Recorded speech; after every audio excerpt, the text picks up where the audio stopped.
applies is the reward for the mitzvot. Hu b'gmul ha'olam hazeh ve'olam haba. The reward for the mitzvot of this world and the world to come. Asher yeh adam ra'oi lo le'ma'aseh tov be'olam, which a person becomes worthy of. You get olam hazeh and olam haba reward if you do mitzvot in this world. Hu she'gmul ha'shnei panim. And there's two kinds of reward for these mitzvot. Gmul be'olam hazeh bilvad. There's people who are rewarded in this world. Gmul be'olam haba bilvad. And there's people who get rewarded specifically in the world to come. And some mitzvot get not just here, you get also there, not just there, and also here. There's the Mishnah, we say in the prayers. There are mitzvot you get from the fruits here in this world, and the Karen principle stays on Olam Haba. First is to know that Olam Haba is a tremendous, tremendous reward.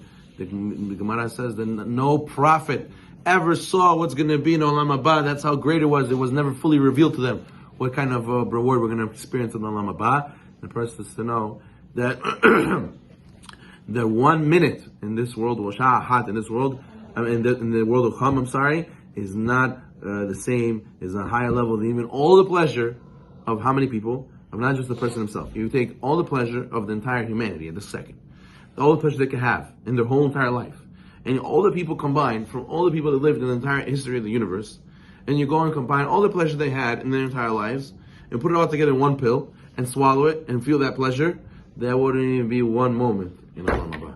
So every person has to know there's a tremendous, tremendous reward waiting for us in Olam Haba, and you got to use Habitachon and believe in it, because Hashem said so, it means it's coming. The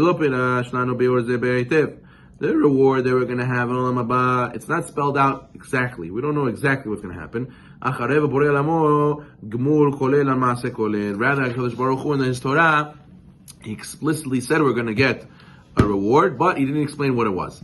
But He did not specify the reward He's going to get for each individual mitzvah. The sages tell us,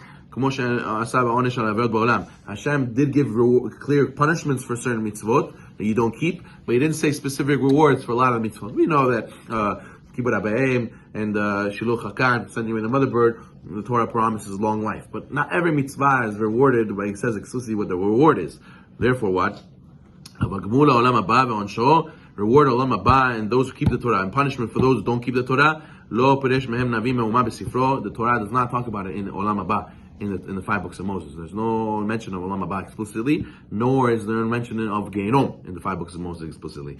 And there's several reasons why. But they do exist. Olam Haba and Chazal does exist, and the Torah does believe in this, and Torah does support this. And a person has to know and have emunah that it will come. There is such a thing, the world to come. Some people, they say, YOLO, you only live once, we're all going to the dirt, we're all going to disappear. What does our lives lead up to anyways? And this is a mistake, and a person has to know that your actions here will be judged, and your actions here will be rewarded. And he says, why did Hashem in the Torah not discuss the Olam Haba? Why did He leave it out? He says a couple of reasons. Number one is because Surat HaNefesh V'Adei Guf Ena Yedua. In this body, we cannot understand the world of souls. We cannot understand a purely spiritual thing. It's very hard to describe in terms, because we're physical and not spiritual, so we have an automatic disconnect in understanding. If we cannot even understand the soul, how will we understand the pleasures of the soul in Olam Haba? So therefore, that's why it would be pointless, so to speak about Olam Haba and what you're going to experience over there. However, we do see the description in the prophets a little bit about Olam Haba. He says, there briefly describes the world to come in Sefer Yoshua. I'm sorry, not Sefer Yoshua, in Sefer Zechariah. Like he said to Yoshua ben Yotzadak, who was the Kohen Gadol during the second Beit HaMikdash, building the second Beit HaMikdash, that says, the Pasuk says, if you will go my ways and you will guard my watch, you will administer my temple and you will guard my courtyard, I will grant you strides among those who stand here. Who amongst who stand here? It's the angels, the ones he was talking about, the angels. I will give you the ability to stand amongst these angels. So what does that mean?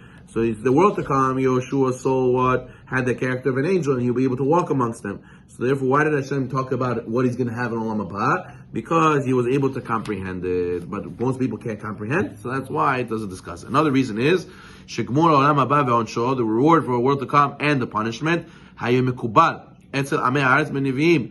People already accepted it, and the prophet spoke about it so much before. So therefore, the muskal etzel hachamim, it's already understood by the learned people. So therefore, we did not mention it in the Torah because people already knew it. Just like being a good person. The Arizal says, why is it midot? Midot, how to be Odom. Does it say in the Torah? No, it just says mitzvot. What about derech eretz? Derech eretz kalma Torah.